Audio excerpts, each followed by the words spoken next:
সুন্দরী মেয়েকে বিবাহ করার জন্য দুইজন প্রতিযোগিতা করেছিল। আদম আলাইহিস সালাম বললেন, তোমরা দুইজনে কুরবানি করো, যার কুরবানি কবুল করা হবে, অর্থাৎ আল্লাহর পক্ষ থেকে, মানে আল্লাহ তাআলা যার কুরবানি কবুল করবেন সে সুন্দরী মহিলাকে বিবাহ করবে। কিন্তু আল্লাহর লীলা খেলা, সুন্দরী মহিলা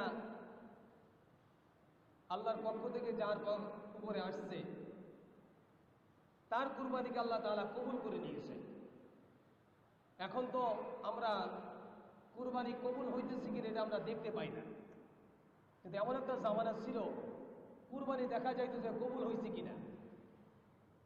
আমাদের মতন এখন এই গোস্ত খাওয়ার কোনো অবকাশ এই সময় ছিল না। আমরা তো এখন নিজেরাও খাই, অন্য কেউ দিই, ফ্রিজের ভিতরে ভরে রাখি। ওই সময় এরকম কোনো সিস্টেম ছিল না। ওই সিস্টেম যদি এখন থাকতো তাহলে আমাদের খবর ছিল, আমরা কেউই কি কুরবানি দিতাম না। আল্লাহু আকবার। আল্লাহ পাক রব্বুল আলামিন আদম আলাইহিস সালামের পক্ষ থেকেই, অর্থাৎ আদম থেকেই এই কুরবানির সিলসিলা জারি আসছে, কিন্তু এরকমভাবে আনুষ্ঠানিকভাবে কুরবানি এরকম প্রচলিত ছিল না আমরা যেরকম এখন দিই। হযরত ইব্রাহিম আলাইহিস সালাম থেকে এই কুরবানিটা উম্মতের উপরে কি হয়ে গেল, ওয়াজিব হয়ে গেল। হযরত ইব্রাহিম আলাইহিস সালাম দুনিয়া এখনো আসেন নাই। একই কোয়ালিটি দুইটি ঘটনা কোরআনের ভিতরে আল্লাহ তাআলা বর্ণনা করেছেন, একই কোয়ালিটি। একটা হলো হযরত মূসা আলাইহিস সালাম। ফিরাউন মূসাকে দুনিয়া আসতে দিবে না, আর আল্লাহ মূসাকে দুনিয়ায় পাঠাইবে। নমরুদ ইব্রাহিমকে দুনিয়ায় আসতে দিবে না, আল্লাহ ইব্রাহিমকে দুনিয়ায় পাঠাইবে। কুলিল্লাহুম্মা মালিকাল মুলক তুতিল মুলকা মান তাশা। আরে জগৎটা তো আমি, মানে আল্লাহ বলছে জগতের মালিক তো আমি, আমি যেটা চাইবো ওইটাই হবে, আমি যেটা চাইবো না ওটা হবে না। কিন্তু আমরা মনে করি যে আমরা যেটা চাইবো। নমরুদ ছোটকাল থেকে তার মিজাজটা অন্যরকম ছিল। বড় হওয়ার স্বপ্ন ছোটকাল থেকেই, যখন থেকে সে তার ভিতরে বুঝ পয়দা হয়েছে তখন থেকে এই নমরুদের বড় হওয়ার একটা স্বপ্ন ছিল, আমি বড় হব, কি করে বড় হব। যখন আস্তে আস্তে আস্তে আস্তে বড় হয়ে গেল, প্রধান উজিরের দায়িত্ব পেয়ে গেলেন।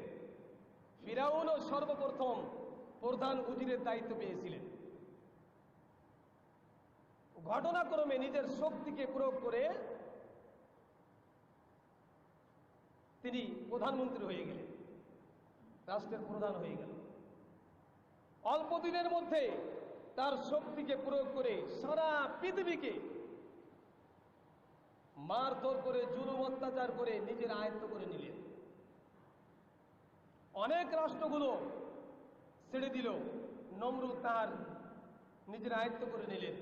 অনেক রাষ্ট্রগুলোর কাছ থেকে কর, অর্থাৎ জিজ, তার কাছ থেকে কিছু বিনিময় নিতেন, যে এই দেশে বাস করতে হলে আমার হুকুম মতন চলতে হবে, আর আমাকে প্রতি মাসে কি ট্যাক্স দিতে হবে। পৃথিবীর বুকে 4টা মানুষ সারা পৃথিবীকে রাজত্ব করছে, তার ভিতরে নমরুদ একটা ছিল। কাফেরদের মধ্যে 2 জন, মুসলমানদের ভিতরে 2 জন। এই কাফেরদের ভিতরে নমরুদ তিনি একজন। সারা পৃথিবী যখন নমরুদের আয়ত্তের ভিতরে চলে আসলো, নমরুদ মনে মনে চিন্তা করলেন, আমি এর থেকে আরো বড় হব। এর থেকে আরো বড় কি করে হবে? সব থেকে বেশি বড় হওয়ার জন্য তিনি বললেন, আনা রাব্বুকুমুল আ'লা। ফিরাউনও বলছিল, আনা রাব্বুকুমুল আ'লা, আমি হচ্ছে সবচেয়ে বড় খোদা। নমরুদের ওই জামানায় মূর্তি পূজা ছিল, মূর্তি পূজা করত। নমরুদের জামানায় মানুষ কি করত? মানুষের ছবি পাথর দিয়া, পাথর খুঁড়িয়া বানাইয়া ওইটাকে কি করত? পূজা করত। বিশেষ করে সমস্ত বাড়ি এক একটা করে নমরুদের ছবি, অর্থাৎ মূর্তি, প্রত্যেকের বাড়ি এক একটা মূর্তি থাকবে। যার বাড়ি থাকবে না তাকে হত্যা করা হবে, তাকে কতল করা হবে। আর নমরুদের সিংহাসনের কাছে যখন যাইবে তখন নমরুদকে সিজদা করে তারপরে নমরুদের কাছে যাইবে। এই প্রচলিত সারা পৃথিবীর বুকে ওই রকম প্রচলিত ছিল। 1 নম্বরে প্রত্যেকের বাড়ি নমরুদের এই মূর্তিটা থাকবে, আর সকাল বিকাল এই নমরুদের মূর্তিকে পূজা করবে।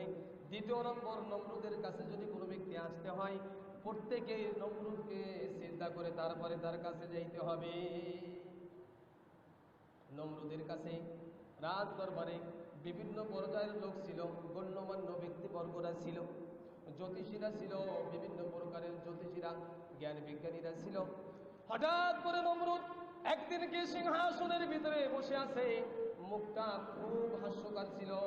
এমন সময় একটা জ্যোতিষী, অর্থাৎ রাজ দরবারের সব থেকে প্রধান জ্যোতিষী, তিনি মুখটা মলিন করে রাজ দরবারে প্রবেশ করলেন। নমরুদ জিজ্ঞাসা করলেন, রাজ জ্যোতিষী রে, তোমার ব্যাপারটা কি? মুখটা আজকে মলিন কেন? কি হয়েছে? কি ব্যাপার? কি চিন্তায় ভিতরে আছো? এবার রাজ জ্যোতিষী ডাকতে বলেন, মহারাজ, কয়েকটা দিন যাবৎ আকাশের ভিতরে একটা তারকা আমি দেখতে পাইতেছি। ওই তারকাটাকে আমি গবেষণা করে দেখলাম। 3 দিন মাত্র আমি গবেষণা করেছি। এই 3 দিনের ভিতরে গবেষণা করে দেখতে পাইলাম, মাত্র 3 দিনের ভিতরে একটা সন্তান এই পৃথিবীর বুকে আসবে, যিনি হচ্ছে আপনার প্রধান শত্রু হবে। আকাশের ভিতরে কি দেখতে পাইলেন? একটা তারকা। এই তারকাটা বিজ্ঞানীরা কি করছে, গবেষণা করার পরে প্রধান জ্যোতিষী বললেন, ওই তারকাটা আমি গবেষণা করে দেখলাম, 3 দিনের ভিতরে এই পৃথিবীর বুকে মায়ের গর্ভে একটা সন্তান জন্মগ্রহণ করবে। ওই সন্তানটা হবে আপনার প্রধান শত্রু।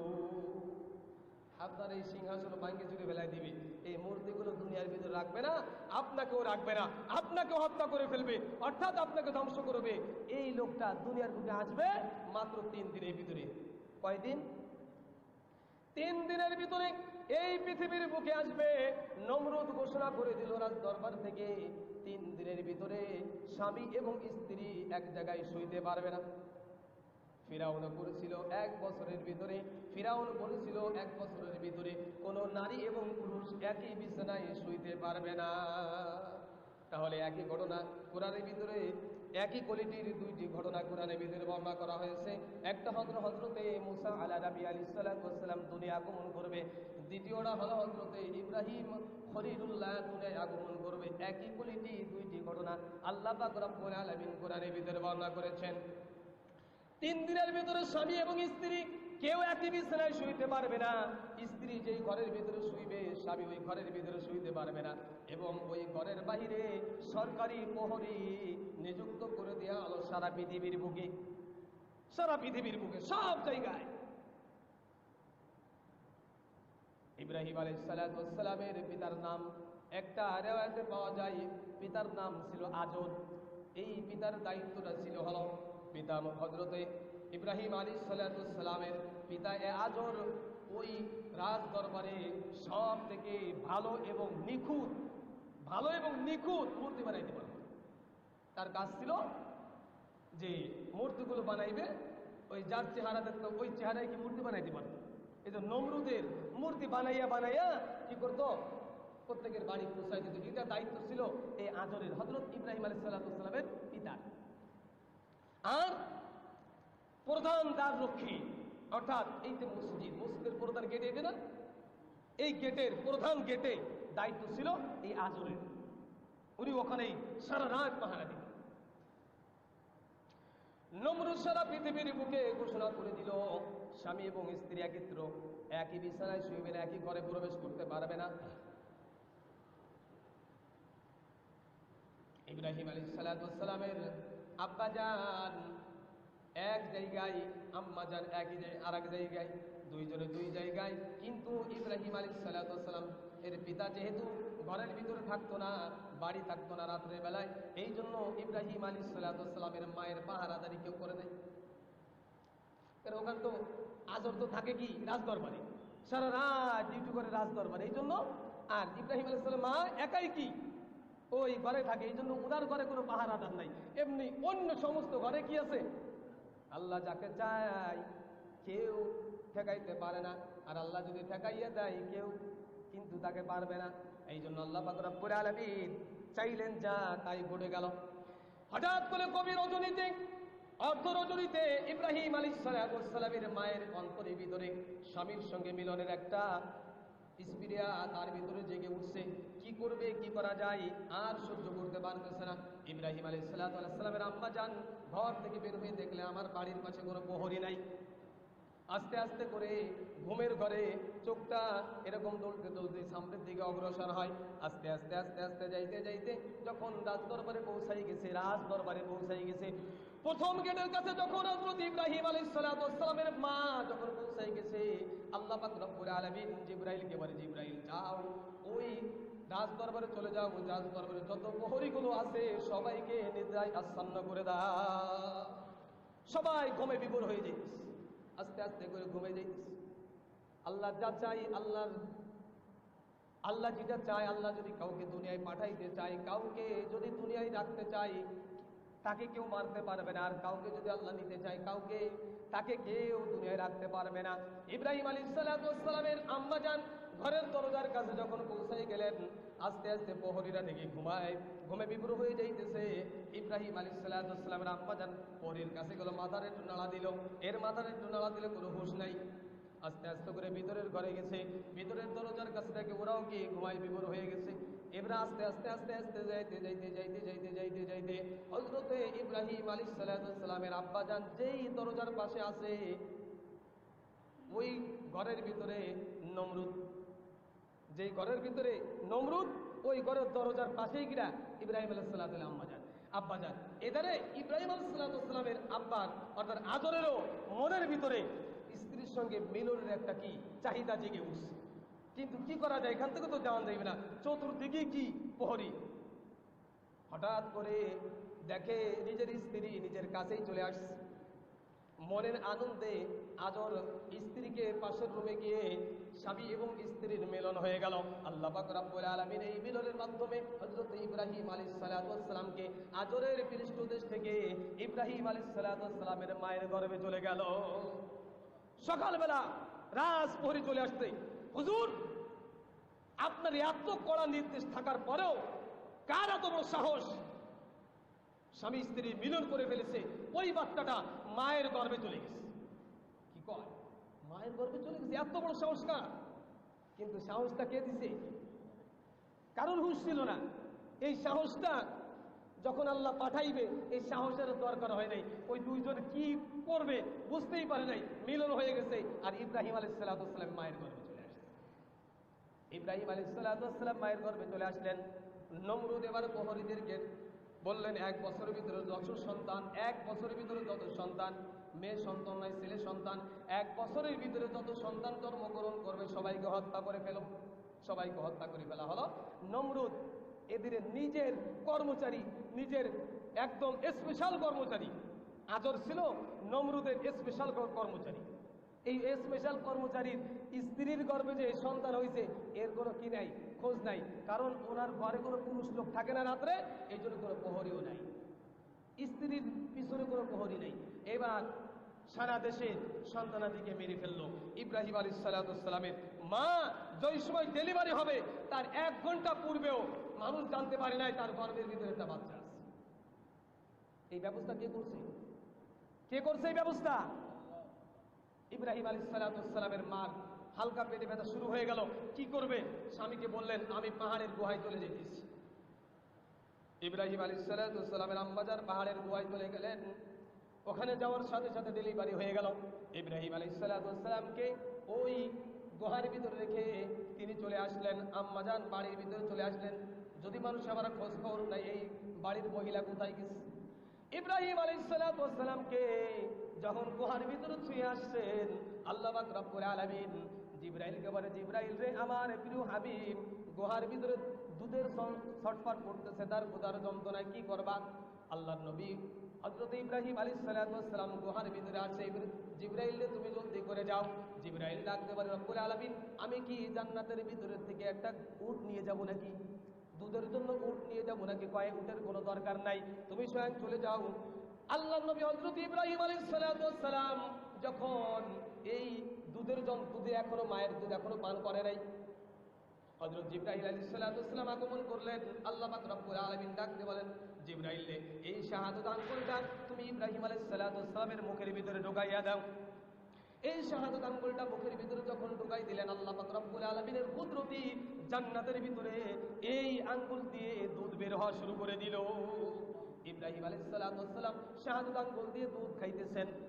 আল্লাহর নবী হযরত ইব্রাহিম আলাইহিস সালামের এই শাহাদাত আঙ্গুল দিয়ে দুধ বের হলো। আল্লাহর নবী আল্লাহ পাক রব্বুল আলামিন জিবরাইলকে বলে, পাশের এই আঙ্গুলটাকে আবার মুখের ভিতরে ঢোকাইয়া দাও। পাশের আঙ্গুলটা মুখের ভিতরে ঢোকাই দিলে এই পাশের আঙ্গুল দিয়ে আল্লাহ পাক রব্বুল আলামিন মধু বের করে দিলে। এই দুইটা আঙ্গুল দিয়ে দুধ এবং মধু খাইতে খাইতে খাইতে খাইতে একটা দুইটা বছর নাই, পুরো 7টা বছর আল্লাহ পাক রব্বুল আলামিন ইব্রাহিম আলাইহিস সালাতু ওয়াস সালামকে এই দুই আঙ্গুল দিয়া দুধ এবং মধু পান করাইয়া বড় করেছে। কয় বছর? 7 বছর হয়ে গেছে। আব্বাকে আব্বা বলে ডাকতে পারে, মাকে মা বলে ডাকতে পারে, কিন্তু মা বাড়ি আনতেছে না ভয়ে। আরে এই লোকটাই, কারণ মা তো প্রতিদিন চাইতেছে সন্তানকে দেখাশোনা করার জন্য, কিন্তু সন্তানের ভিতরে যে বুদ্ধি দেখে মা চিন্তা করেন এই হলো নমরুদের প্রধান শত্রু, আমার কোনো সন্দেহ নাই। ইব্রাহিম আলাইহিস সালামের মা চলে গেছেন। মা বলছেন, খবরদার আব্বা জান, এই গুহার ভিতর থেকে তুমি কোনোদিনও বের হবে না। যদি তুমি বের হও তাহলে রাজার লোকেরা তোমাকে ধরে নিয়ে হত্যা করে ফেলবে। ইব্রাহিম আলাইহিস সালাম দিনের ভিতরে কোথাও বের হয় না। রাতের বেলায় যখন বের হয়েছে, রাতের ভিতরে বের হয়ে চিন্তা ভাবনা করতেছেন, আমি কে, আমি কে, কে আমাকে জন্ম দিল, কে আমাকে পয়দা করলো, কে আমাকে সৃষ্টি করলো, এই এত বড় পৃথিবী আমি দেখতে পাইছি, এই পৃথিবীটা কে সৃষ্টি করেছে। ইব্রাহিম আলাইহিস সালাম আকাশের দিকে চেয়ে আছে। আকাশে বড় একটা তারকা দেখতেছেন, মনে করতেছেন এই তারকাটা মনে আমার স্রষ্টা। কিছুক্ষণ পরে তারকাটা নেমে গেল, বড় একটা চাঁদ উঠে আসছে। চাঁদকে দেখে মনে করতেছেন সারা পৃথিবীর ভিতরে, আসমানের ভিতরে যত কিছু দেখতেছি সব থেকে চাঁদটা বেশি বড়। চাঁদটা বড় না? চাঁদটাকে দেখে উনি মনে মনে চিন্তা করলেন, সব থেকে যেহেতু বড়, এই হবে আমার খালেক।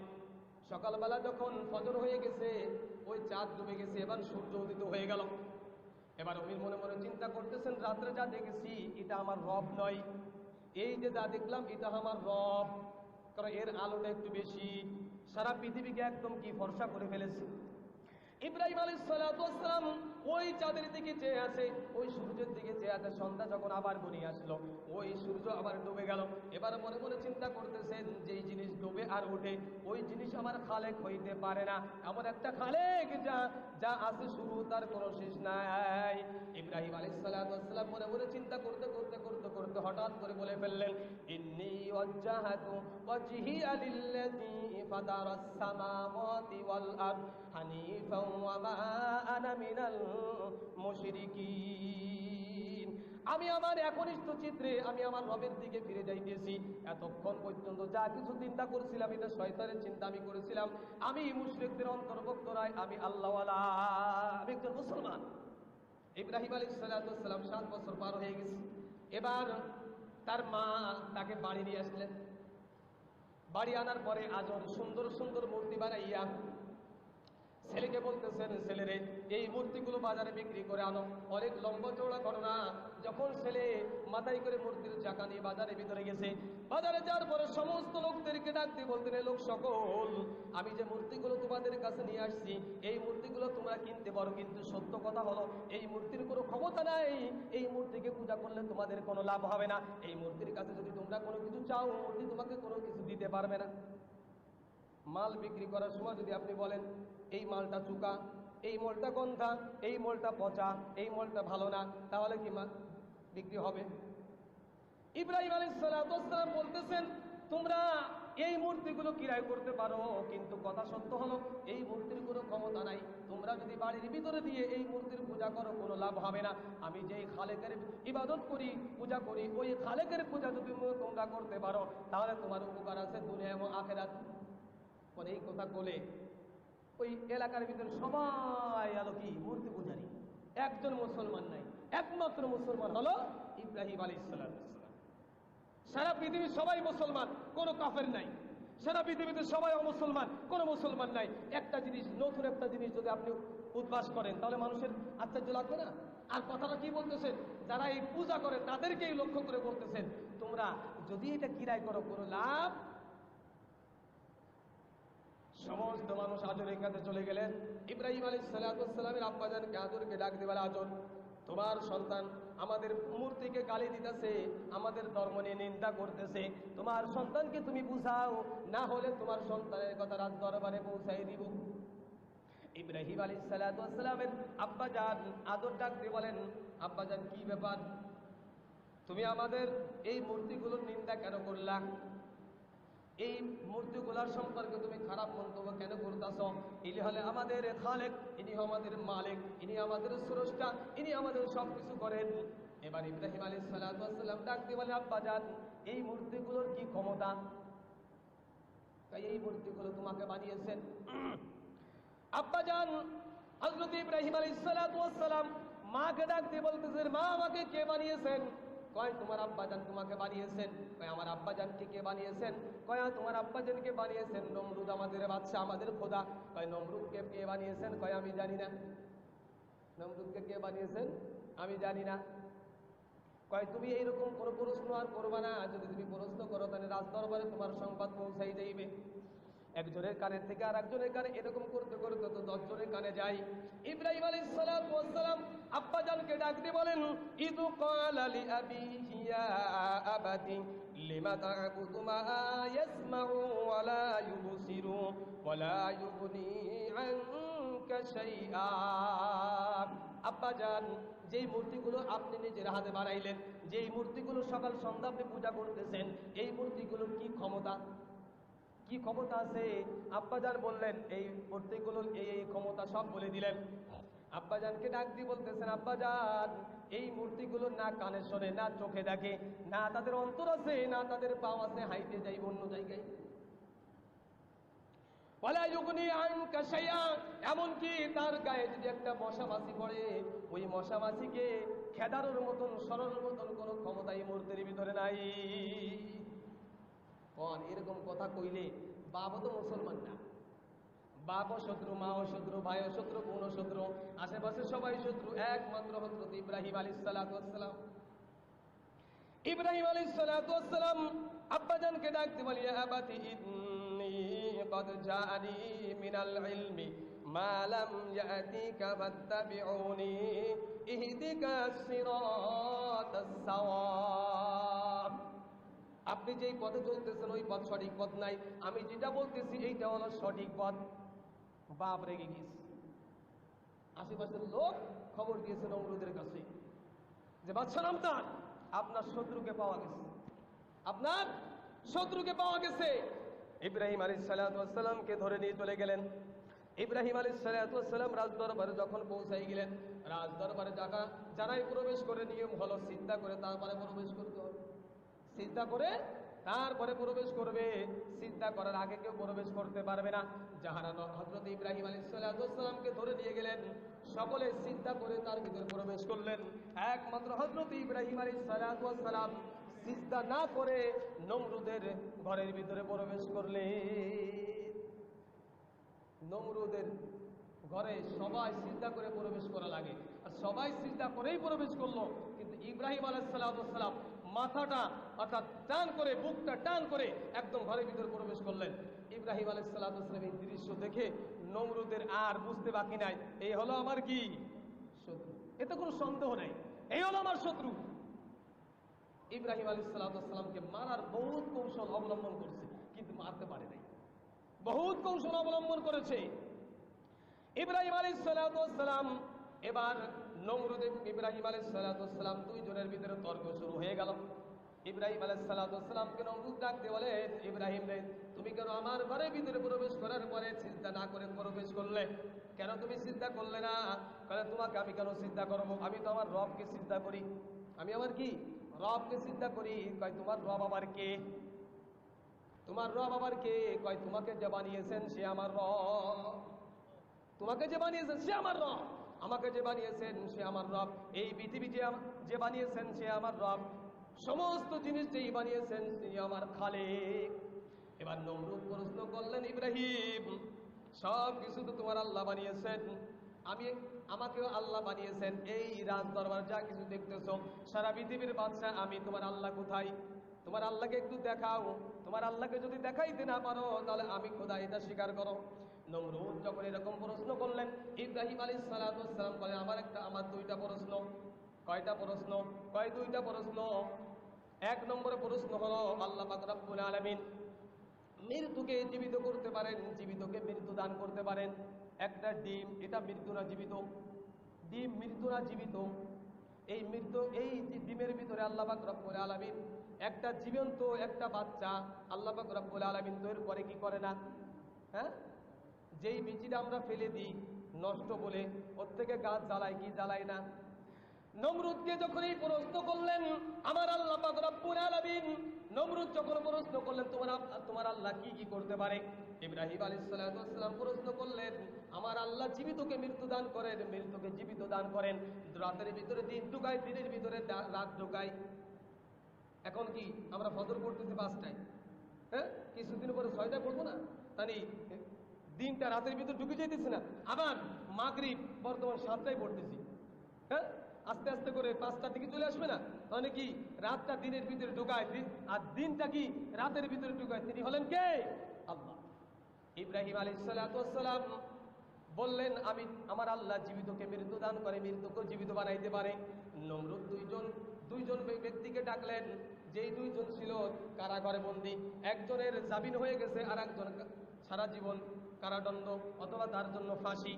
নমরুদ ওই দুইজনকে ডাকার পরে যেই লোকটার জন্য ফাঁসি কার্যকর হয়ে গেছে ওই লোকটাকে বেকসুর খালাস দিয়ে দিলেন, আর যেই লোকটার জন্য জামিন হয়ে গেছে ওই লোকটাকে হত্যা করে ফেললেন।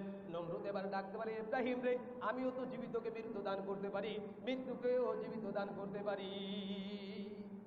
তার দিমাগ খাটাইছে যে যেই লোকটার কি ফাঁসি হয়ে গেছে, ফাঁসির কি কার্যকর হয়ে গেছে, হ্যাঁ, ওকে কি দিলাম? মুক্ত করে দিলাম। তার মানে কি প্রথমে কিছুক্ষণ পরে মৃত্যুবরণ করবে, ওই মৃত্যুবরণকারীকে আমি কি করে দিলাম? দুনিয়ায় বাঁচার জন্য সুযোগ করে দিলাম। আর একজনকে কি দুনিয়ায় বাঁচার সুযোগ দিছিল, ওকে আমি কি হত্যা করে ফেললাম। তার মানে কি জীবিতকে মৃত, মৃতকে জীবিত, মানে কি কমন সেন্স! আল্লাহু আকবার! কি ওর ভিতরে কি বুদ্ধি খাটাইছে আল্লাহ ভালো জানে। এটা কি জীবিতকে মৃত করা হলো? এবার ইব্রাহিম আলাইহিস সালাম ডাক দেবে আমার শেষ আর একটা প্রশ্ন হলো আল্লাহ পাক রব্বুল আলামিন আমার রব হলো ওই রব যিনি প্রত্যেক দিন পূর্ব দিক দিয়ে সূর্যকে উদিত করে আর পশ্চিম দিকে ডুবায়। আপনি যদি রব হয়ে থাকেন, আজকে আগামীকাল সূর্য পশ্চিম দিকে উঠাইবেন আর ডুবাইবেন কোন দিকে? পূর্ব দিকে। এবার নমরুদ যখন এই আশ্চর্য প্রশ্ন যখন শুনছে, নমরুদ বলে একে বন্দী করো। প্রশ্ন উত্তর না দিয়ে কি কয়? একে বন্দী করো, ইনি হলে আমার প্রধান শত্রু। ইব্রাহিম আলাইহিস সালামকে কারাগারে বন্দী করলেন। একমাত্র ইব্রাহিম আলাইহিস সালামের কোনো সঙ্গী সেই সময় ছিল না, সঙ্গী কোনো কেউ ছিল না। ইব্রাহিম আলাইহিস সালাম বলেন আমি হলাম এক রবের বান্দা, আমি হলাম বান্দা, আমার আল্লাহ পাক রব্বুল আলামিন হলো আমার মালিক। এই বলে কারাগারে বন্দী থাকলেন নমরুদ। এই ইব্রাহিম আলাইহিস সালামকে পোড়ানোর জন্য, ইব্রাহিমকে দুনিয়ার থেকে ধ্বংস করার জন্য সারা পৃথিবীর যত কাষ্ঠ ছিল কাষ্ঠগুলোকে জোগাড় করেছিল। ইব্রাহিম আলাইহিস সালামকে পানির মাটির ভিতরে যখন আগুন ধরানো হলো, আগুনের ভিতরে ইব্রাহিম আলাইহিস সালামকে ঢুকাইবে, অর্থাৎ ফেলাইবে। কি করে ফেলাইবে? আগুনের কাছে তো যাওয়া যাইতেছে না। আগুন যখন জ্বালাইছে অনেক দূর, 40 গজেরও বেশি দূর, ইব্রাহিম আলাইহিস সালামের কে পোড়ানোর জন্য যে আগুন তৈরি করছে, সাধারণ একজন মানুষকে পোড়াইবে এত আগুন। আল্লাহু আকবার! আল্লাহ কয় পৃথিবীর সব আগুনকে যদি এক জায়গা করা হয়, ইব্রাহিমকে যদি তোমরা পোড়াইতে চাও, আমি আল্লাহ যদি না পোড়াইতে চাই, কেউ ইব্রাহিমকে পোড়াইতে পারবে না। কুলনা ইয়া নারু কুনি বারদাও ওয়া সালামান আলা ইব্রাহিম। আল্লাহ পাক রব্বুল আলামিন আগুনকে ঘোষণা করলেন, আগুন রে তুমি কার হুকুমে চলো? আগুন কার হুকুমে চলে? নমরুদের। আগুন কি কার হুকুমে চলে? নমরুদের হুকুমে চলে না। পানি তো নমরুদের হুকুমে চলে না, বাতাসও নমরুদের হুকুমে চলে না, একমাত্র আল্লাহর হুকুমে চলে। নমরুদের আগুনেরকে আল্লাহ পাক রব্বুল আলামিন ডাক দিয়ে বলেন হে আগুন, ইব্রাহিমকে একটু পরেই ইব্রাহিমকে ফেলানো হবে, খবরদার খবরদার ইব্রাহিমের গায়ের একটা পশমও যেন পড়ে না। এবার আগুন আল্লাহকে ডাক দিয়ে বলেন আল্লাহ আমি আগুন কি ঠান্ডা হব না গরম হব? কই ঠান্ডাও না গরমও না, ইব্রাহিমের যেন কোনো কষ্ট না হয়। ইব্রাহিম আলাইহিস সালামকে এই আগুনের ভিতরে একদিন, 2 দিন, 3 দিন নয়, এক ধারা 40টা দিন আগুনের ভিতরে আল্লাহ পাক রব্বুল আলামিন রেখেছে। ফাঁসি যখন জুলাই 1 মিনিট রাখার পরে মরে নাই, আরো 2 মিনিট রাখো। হ্যাঁ, মানে ওনাকে ভালো করে মারতে হবে। ইব্রাহিম আলাইহিস সালাতু ওয়াস সালাম আগুনের ভিতরে তো পুরো ফেলেছে, আর চতুর্দিকে প্রহরী নিযুক্ত করে রাখছে, খবরদার ইব্রাহিম যেন বের হতে না পারে, একটা পিঁপড়াও যেন আমার এখান থেকে কি এমন ভাবে প্রহরীকে সাজাইছে যে একটা পিঁপড়াও যেন কি বের হতে না পারে। আল্লাহ যদি বাঁচাইতে চায়, ইব্রাহিম আলাইহিস সালাতু ওয়াস সালাম আগুনের ভিতরে থাকলেন কয়দিন? 40 দিন। এই 40 দিনের ভিতরে আল্লাহ পাক রব্বুল আলামিন জান্নাতের নিয়ামত ওই আগুনের ভিতরে থেকেই কি তাকে দিছে। আল্লাহ পাক রব্বুল আলামিনের এই নবী ইব্রাহিম আলাইহিস সালাতু ওয়াস সালাম তিনি তার জীবনের বর্ণনা করেছেন, আমার জীবনের ভিতরে সব থেকে আরামদায়ক জীবন হলো নমরুদের আগুনের ভিতরে যে 40টা দিন ছিলাম, এই 40টা দিনের মতো আরামদায়ক জিন্দেগি আমার জীবনে আর নাই। আমার জীবনে এই নমরুদের এই আগুনের ভিতরে যে 40টা দিন ছিলাম, এই 40টা দিনের থেকে আরামদায়ক দিন আর কোনো দিন হয় নাই। আল্লাহ পাক রব্বুল আলামিন যাকে চায় তাকে কি কুলিল্লাহুম্মা মালিকাল মুলকি তুতিল মুলকা মান তাশা ওয়া তানসিউল মুলকা মিম্মান তাশা ওয়া তুইজ্জু মান তাশা ওয়া তুযিল্লু মান তাশা। হযরতে নূহ আলাইহিস সালাতু ওয়াস সালামের পিলাবনের সময় নূহ আলাইহিস সালাতু ওয়াস সালামকে এক বুড়িমা ডাকতে বলেন, নমরুদ হযরতে নূহ আলাইহিস সালাতু ওয়াস সালামকে বুড়িমা ডাকতে বলেন, হে আল্লাহর নবী, পিলাবনের সময় আমি তো বিরিদ্ধা, আমি তো হাঁটতে পারবো না, তুমি আমাকে একটু মনে করে নিয়ে যাও, একটু মনে করে নিয়ে যাও। কিন্তু হযরতে নূহ আলাইহিস সালাতু ওয়াস সালাম ওই বৃদ্ধার কথা ভুলে গেছে, ওই বৃদ্ধা মহিলার কথা ভুলে গেছে। যখন নূহ আলাইহিস সালাতু ওয়াস সালাম স্ত্রীর ভিতরে একটানা 40টা দিন পার হয়ে গেল, আল্লাহ পাক রব্বুল আলামিন পানিকে ঘুমাই দিলেন। কাককে বললেন, কাক রে যাও একটু দেখে আসো দুনিয়ার বুকে পানি আছে কিনা। কাক যখন আসলেন দেখে বিভিন্ন খাবার দেখে কাক আর যাইতে পারলো না। এই জন্য কাককে হযরতে নূহ আলাইহিস সালাতু ওয়াস সালাম অভিশাপ দিয়েছেন, কাক আর জিন্দেগিতে কোনোদিন যাইতে পারে নাই। এমনকি কিয়ামতের আগ পর্যন্ত ওর মুখে যে জিনিসটা সেরে রাখে, লুকায় রাখছে, ওর জীবনে আর কোনোদিন খুঁজে পায় না। আল্লাহ পাক রব্বুল আলামিনের নবী হযরতে নূহ আলাইহিস সালাতু ওয়াস সালামকে কবুতরকে পাঠাইলেন, কবুতরে যাও দুনিয়ার বুকে একটু যেয়ে দেখো পানি কমছে কিনা।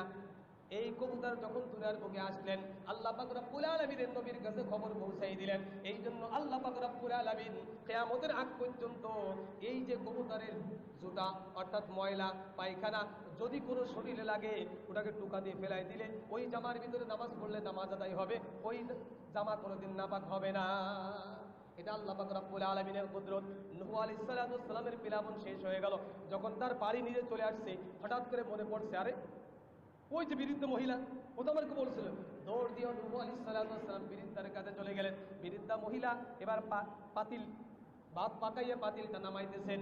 এবার নূহ আলাইহিস সালাতু ওয়াস সালামকে দেখিয়া বৃদ্ধ মহিলা বলতেছেন, ও নূহ, কি ব্যাপার, পিলাবন কি শুরু হয়ে গেল নাকি? পিলাবন কি আসছে নাকি? আমাকে নিতে আসছো, আমাকে নিতে আসছো নাকি? হযরতে নূহ আলাইহিস সালাতু ওয়াস সালাম আশ্চর্য হয়ে গেলেন। বুড়িকে বললেন, বুড়িমা তুমি কি জানো না পিলাবন হয়ে গেছে, পিলাবন শেষ? কি কয়, পিলাবন তো আমি জানলাম না। কয় পানি কি দেখো নাই? কয় না, আমার চুলায়ও পানি ওঠে না, আমার ঘরের ভিতরে পানি ওঠে নাই, আমি পানির কোনো অবকাশও দেখি নাই, ঝড়ও দেখি নাই, তুফানও দেখি নাই, কোনো কিছু দেখি নাই। আল্লাহ পাক রব্বুল আলামিন যাকে বাঁচাইতে চাই তাকে কেউ মারতে পারে না, আর আল্লাহ পাক রব্বুল আলামিন যাকে মারতে চাই তাকে কেউ বাঁচাইতে পারে না। নূহ আলাইহিস সালাতু ওয়াস সালামের একটা সন্তান কিনান, ও বলছিল কি সারা পৃথিবীর বুকে সব থেকে বড় যে পাহাড়টা আছে, ওই পাহাড়ের ভিতরে যে আশ্রয় নেব, তোমার আল্লাহর পানি ওই পাহাড়ের চূড়ায় পৌঁছাইবে না। আল্লাহ পাক রব্বুল আলামিন বললেন, নূহে ওটা তোমার সন্তান না, ওটা হলো কাফের, ওটা বেঈমান, ওকে যদি তুমি সন্তান বলে আবার স্বীকার করো, আমি আল্লাহ কিন্তু তোমার নামটাকে কেটে দিব।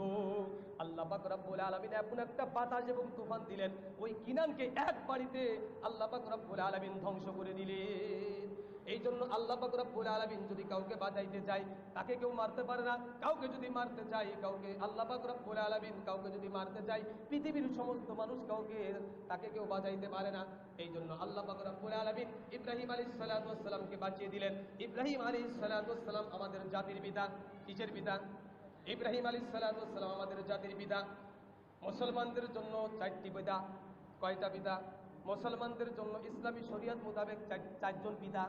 একজন হলো আদি পিতা হযরতে আদম আলাইহিস সালাতু ওয়াস সালাম, একজন হলো জাতির পিতা হযরতে ইব্রাহিম আলাইহিস সালাতু ওয়াস সালাম, আর একজন হলো রূহানী পিতা হযরতে মুহাম্মদ রাসূলুল্লাহ সাল্লাল্লাহু আলাইহি সাল্লাম, আর একটা হলো জন্মদাতা আমার আপনার আব্বা জান। মুসলমানদের জন্য কয়টা পিতা? ইব্রাহিম আলাইহিস সালাম আমাদের কিসের পিতা? জাতির পিতা। এই ইব্রাহিম আলাইহিস সালাম থেকে এই কুরবানির সিলসিলা শুরু হয়ে গেছে। এই কুরবানি আমাদের সামনে আসতেছে। যাদের পরে কুরবানি ওয়াজিব হয়েছে তাদের জন্য কুরবানি দিতেই হবে। আল্লাহ রাসূল সাল্লাল্লাহু আলাইহি সাল্লাম এক হাদিসের ভিতরে বর্ণনা করেছেন, যার ভিতরে কুরবানি, যার জন্য কুরবানি অর্থাৎ যার উপরে কুরবানি ওয়াজিব হয়েছে, ও যদি কুরবানি না দেয় তাহলে সে যেন আমার মুসাল্লায় আসে না, অর্থাৎ ঈদ